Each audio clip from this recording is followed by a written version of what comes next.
Le vlog pour le tome 1, Le feu et la cendre de Jennifer L. Armentrout n'est toujours pas sorti, que j'entame déjà celui sur le tome 2, Un royaume de chair et de feu, toujours de la même autrice, aux éditions de Saxus. Bonjour à tous, c'est Divine, je vous retrouve aujourd'hui pour un nouveau vlog. J'espère sincèrement que vous allez bien. Je vous retrouve donc pour commencer le vlog de cette petite brique, et encore ça va. Il a juste, je crois, une petite centaine de pages en plus que le tome 1.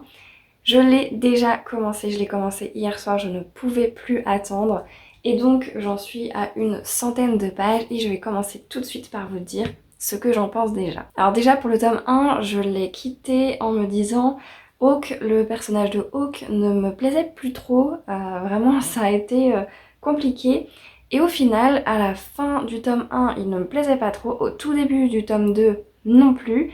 Et là j'en suis à une centaine de pages comme je vous disais et ça va déjà beaucoup mieux, je retrouve un peu le Hawk plus aimant on va dire. Ensuite pour la fin du tome 1 il me semble que je vous avais fait la remarque comme quoi il n'y avait pas de carte dans le tome 1 et que c'est vrai pour ce genre de roman c'est quelque chose que moi personnellement j'aime bien avoir, j'aime bien voir un peu l'univers, comment l'autrice ou l'auteur a conçu son univers, a pensé son univers.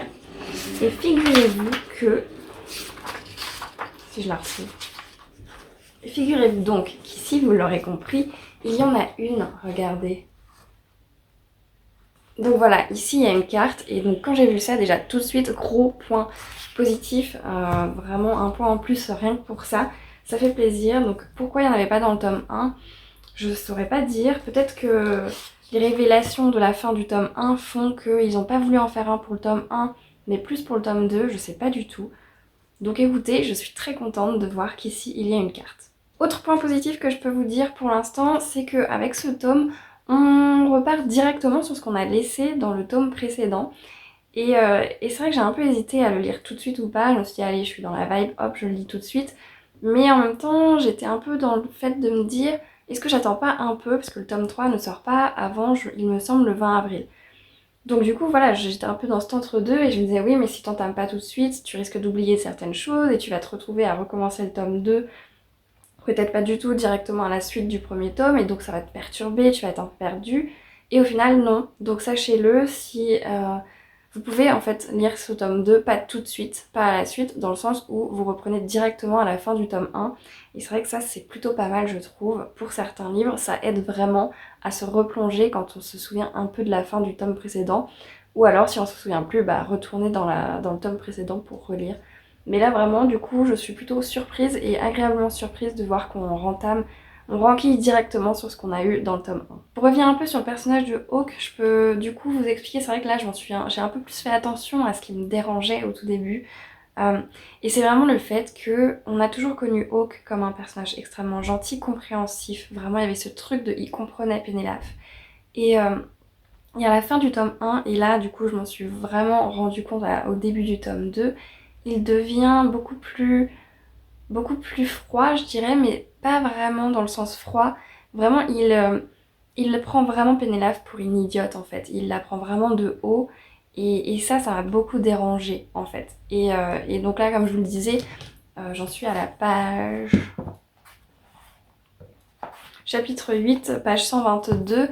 Là, ça fait déjà quelques pages où je me dis c'est bon, on retrouve le Hawk que j'aimais mieux, que j'aimais bien, donc c'est top.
sommes le lundi 27 mars et je dois dire que je ne suis pas revenue vers vous du tout durant ma lecture et je m'en excuse.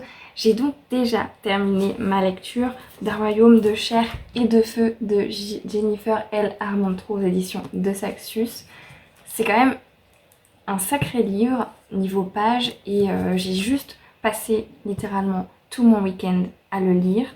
Je suis désolée si vous entendez mon ordinateur qui fait pas mal de bruit, je pense pas, mais il y a moyen que vous l'entendiez vu le bazar qu'il fait. Il est en train de charger des vidéos tout simplement. Je ne suis pas revenue vers vous, mais j'ai quand même noté quelques petites choses pendant ma lecture.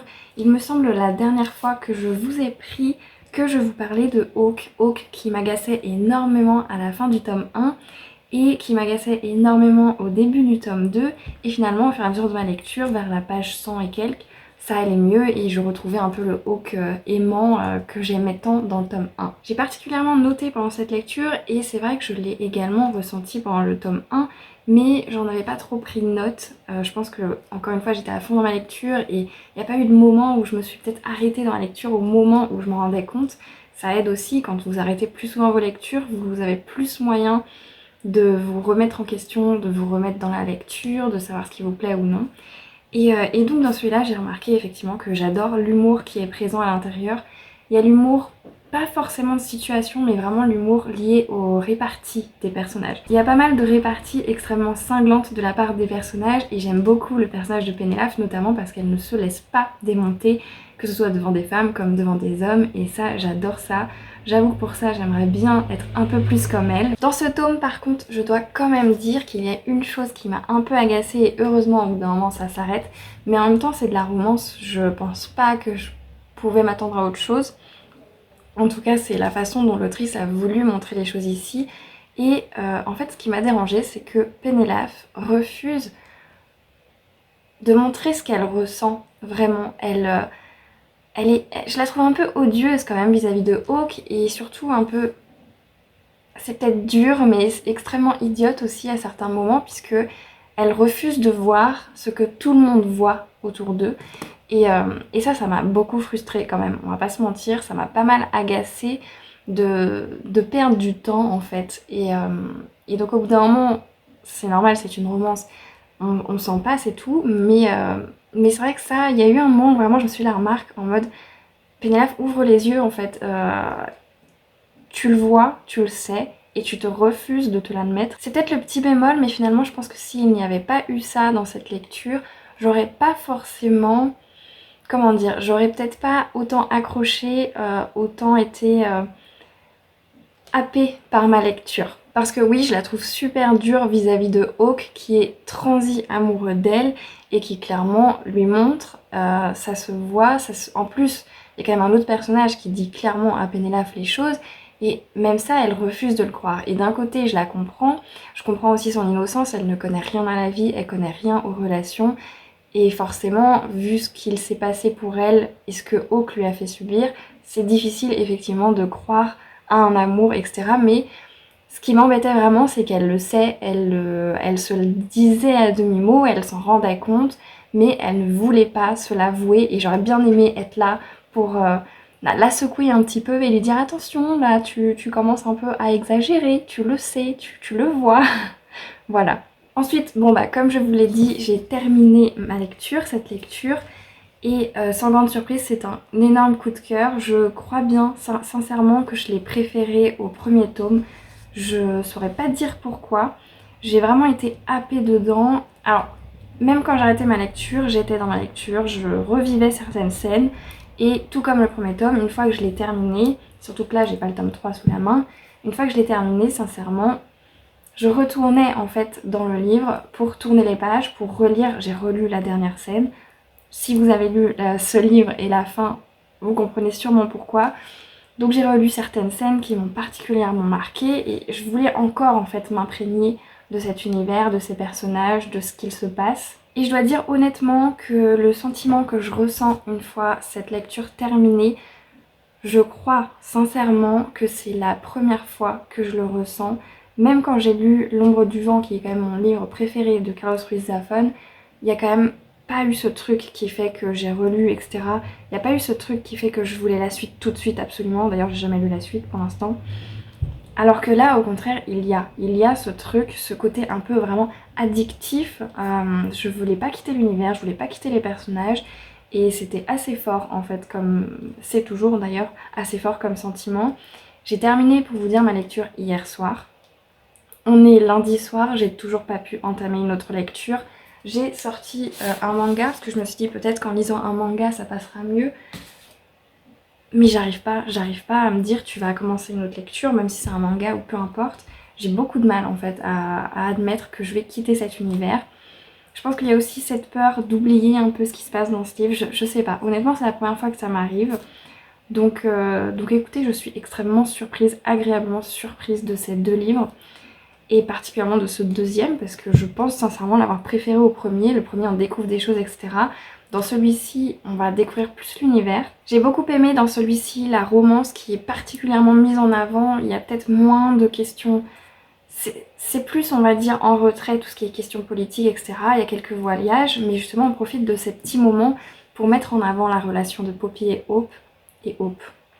De Poppy et Hawke. Et j'ai adoré ça, j'ai adoré voir leur couple, leur évolution en tant que couple et également leur évolution en tant que personnage individuel. J'ai adoré également le fait que Poppy se découvre dans ce livre. On la découvre, nous aussi en tant que lecteurs, on découvre qui est Poppy, on découvre un peu plus ce qu'elle se permet d'être, on découvre un petit peu plus ce qu'elle est capable de faire, ce qu'elle est capable d'être, et j'ai adoré ça, cette évolution particulièrement chez Poppy.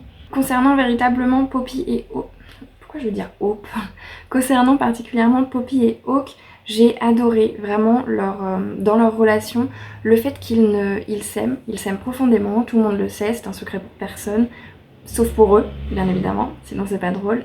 Et j'ai adoré le fait qu'ils s'aiment profondément, mais ils ne savent pas comment s'aimer, ils ne savent pas comment agir l'un avec l'autre, ils ne savent pas comment s'aimer, comment agir correctement, et finalement, j'ai adoré les suivre et voir dans leur évolution le fait qu'ils apprennent à s'aimer ensemble, qu'ils apprennent à s'accepter et à accepter leur relation finalement. Et j'ai beaucoup aimé ce côté-là également dans leur relation. J'ai particulièrement aimé également dans ce tome la découverte d'une partie du monde. C'est vrai que dans le tome 1, on est surtout là où est Poppy à la base, on reste un peu avec les Tyrman et c'est un peu triste, on bouge pas tant que ça. Alors que là, dans ce tome, on va vraiment voyager, on va vraiment partir, voir le monde tel qu'il est et on découvre en même temps que Poppy ce monde justement et j'ai également beaucoup aimé ça. Si je devais choisir 3 mots pour décrire ce livre, je pense sincèrement que ce serait addictif, haletant et grisant. On a énormément d'émotions dans ce livre, en tout cas moi j'ai ressenti énormément d'émotions dans ce livre. J'étais vraiment avec Poppy et Hawke quand ils se disputaient, j'étais vraiment avec eux, quand ils vivaient des émotions fortes, quand ils apprenaient à se connaître, j'étais vraiment derrière eux. Et enfin, finalement, je pense, ce que j'aime le plus dans ce livre, c'est cette fin. Mais vraiment, cette fin, cette dernière scène, je la trouve juste dingue. J'ai adoré cette dernière scène, j'ai adoré véritablement cette fin, franchement. Je sais même pas quoi dire, je sais même pas quoi vous dire. En même temps, on apprend une chose extrêmement importante. En même temps, du coup, ça nous donne envie d'en apprendre plus. Et donc, on a encore plus de questions. Et ces questions-là, on les retrouvera dans le tome suivant. Donc, c'est un peu un coup de maître de la part de l'autrice de pouvoir nous donner cette information croustillante et en même temps nous dire vous n'aurez pas la réponse tout de suite à vos questions. Voilà, vous devrez vous contenter de cette chose que je vous dis et vos questions, vous les gardez pour plus tard. Forcément, à la fin de cette scène, de cette fin, j'ai été d'une frustration, mais là, c'était même plus de la frustration, c'est-à-dire qu'on était à un summum de la frustration, je sais même pas quoi dire, je pense que je m'en suis toujours pas remise, je pense sincèrement à ce moment-là que j'ai énormément de chance de m'imaginer si bien les scènes, de les vivre aussi bien dans ma tête les scènes quand je lis.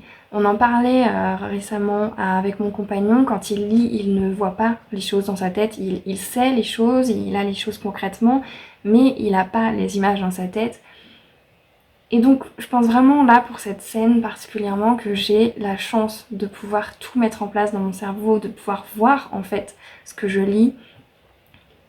Parce que ouais, j'arrive pas en fait à me détacher de cette scène que j'ai en tête, j'arrive pas à me détacher de ce livre, tout simplement, globalement, de cet univers, de ces personnages. Et bref, cette fin est juste épique, j'ai adoré et j'ai tellement envie de lire la suite.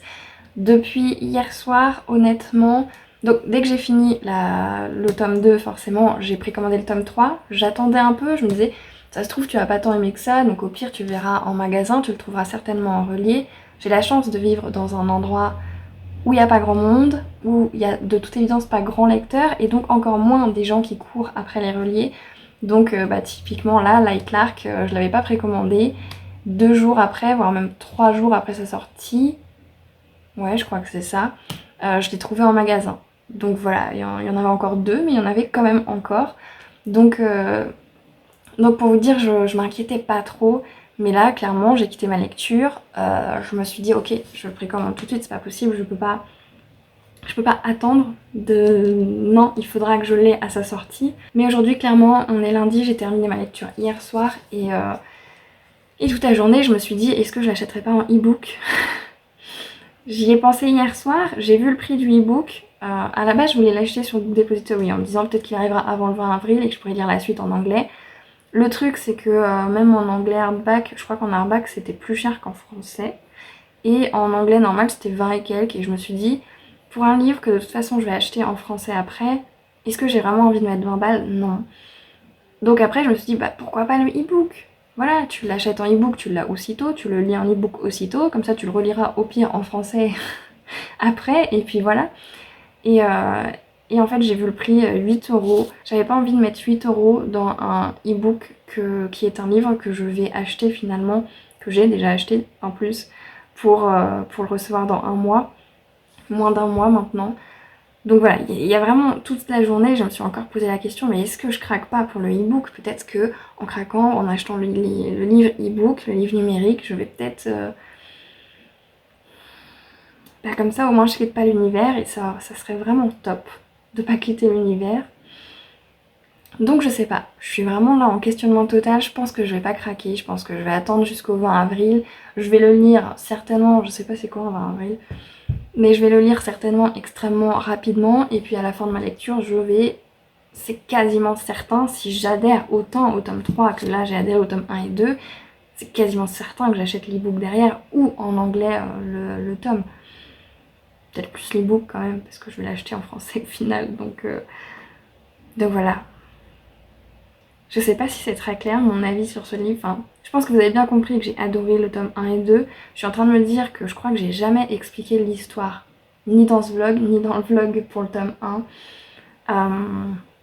C'est peut-être un peu tard pour le faire, donc j'insérerai peut-être au moins dans le vlog précédent un moment où je vous explique ce qu'est le livre, ce qu'est l'histoire plutôt. Je sais pas trop quoi dire de plus en vrai, j'ai tellement aimé cette lecture. Étonnamment, pour moi c'est beaucoup plus difficile de vous dire quand j'ai aimé une lecture, qu'est-ce que j'ai aimé, etc. que quand j'ai pas aimé une lecture. Souvent quand on n'aime pas assez la longueur, etc. Et là j'ai tellement tout aimé, je suis subjuguée sincèrement par l'écriture de l'autrice. Elle m'emmène littéralement avec elle, avec ses personnages dans son univers. Je sais plus ce que je m'étais fait comme remarque justement vis-à-vis de son écriture. Il n'y a pas tant de description que ça. C'est-à-dire qu'il y a des moments où je me suis fait la remarque que par exemple, Hawk, il me semble à un moment il était sur le lit. On précise pas trop, il parle, et à un moment donné il fait 2 pas vers elle. Et ça m'est arrivé, je crois, plusieurs fois. Alors, est-ce que c'est moi qui étais tellement dans ma lecture que j'ai pas fait gaffe à ça parce que je faisais plus attention peut-être au dialogue, ce qui est possible. Mais il y a quand même moyen que l'autrice en fait fasse pas si tant de descriptions que ça, ne se soit pas attardée sur qu'est-ce qu'il fait, où, à tel endroit, etc. Et c'est la petite remarque que je m'étais fait à plusieurs reprises, où effectivement je me suis dit, bah mince, j'ai loupé un truc, il était censé être assis, maintenant il est debout, il est censé être sur un genou, oui il y a ça aussi, il est censé être sur un genou, mais après il l'embrasse sur le front, et après il est toujours sur son genou. Donc là à ce moment-là je me suis dit, bah ok il est juste super grand, et quand elle est debout, même s'il est sur un genou, il lui arrive au front, je sais pas. Mais encore une fois, je sais pas si c'est négatif ou positif ça, parce que ça m'a pas dérangé. Je me suis fait la remarque vite fait, ça m'a pas empêché de bouffer littéralement les pages. J'ai rien foutu de mon week-end, hein, soyons honnêtes. J'ai passé tout mon temps à lire ce livre, sincèrement. Donc voilà, j'ai adoré. Je vois pas quoi vous dire de plus. Si vous aimez la romance, fantasy, parce que c'est vraiment axé sur la romance avec un monde fantasy, foncez, franchement n'attendez plus. Et c'est ça aussi que je voulais vous dire, c'était super intriguant et j'ai pas encore la réponse dans ce tome. Je trouvais ça super intriguant quand les personnages parlaient de l'Atlantie. Alors je sais pas si on dit Atlantie ou Atlantie, parce que moi je disais des Atlantiens dans ma tête et des Atlantiennes, mais du coup je dis quand même Atlantie. Donc écoutez, je sais pas trop comment le dire ce mot, mais en tout cas, je trouvais ça super intriguant que eux ils aient la douche, vous savez vraiment le fait d'avoir l'eau abondante, l'eau chaude directement, parce que là où vivait Pénélope il n'y avait pas ça. Et on n'a pas encore vu justement tout ça et du coup ça fait partie de ces questions que je me pose encore. Je me suis quand même demandé, et ce serait vachement original que ce soit le cas, mais j'en doute quand même, je me suis quand même demandé est-ce que l'autrice va pas nous faire l'inverse du fantastique, c'est-à-dire d'être dans un monde complètement fantasy et de basculer complètement dans un monde normal, notre monde.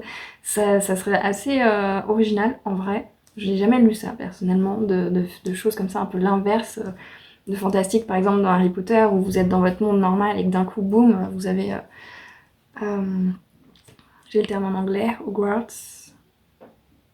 Je suis pas une fan d'Harry Potter, excusez-moi. Mais en tout cas, l'école Poudlard, voilà, l'école de Poudlard. Donc voilà, c'est vrai que je me suis posé la question, je me suis dit mais eux ils ont l'électricité et puis du coup ils ont aussi de toute évidence des douches, donc l'eau chaude, abondante comme ça. Donc c'est vrai que je me suis dit ok peut-être que ça serait original, mais en tout cas ça m'a posé question et j'ai bien aimé aussi ça. Donc voilà. Je pense que je vais m'arrêter là parce que je blablate un peu trop, mais j'ai adoré cette lecture, vous l'aurez compris, je vous la recommande beaucoup et je pense que je ferai également un vlog pour le tome 3 si ça vous intéresse. Sur ce, je vais donc arrêter le vlog ici, j'espère qu'il vous aura plu, n'hésitez pas à me dire si vous avez déjà lu ce livre, si vous avez aimé ou non, n'hésitez pas non plus à me dire si un vlog sur un livre en particulier vous intéresserait. Sur ce, je vous souhaite à toutes et à tous de très belles lectures et je vous dis à la prochaine.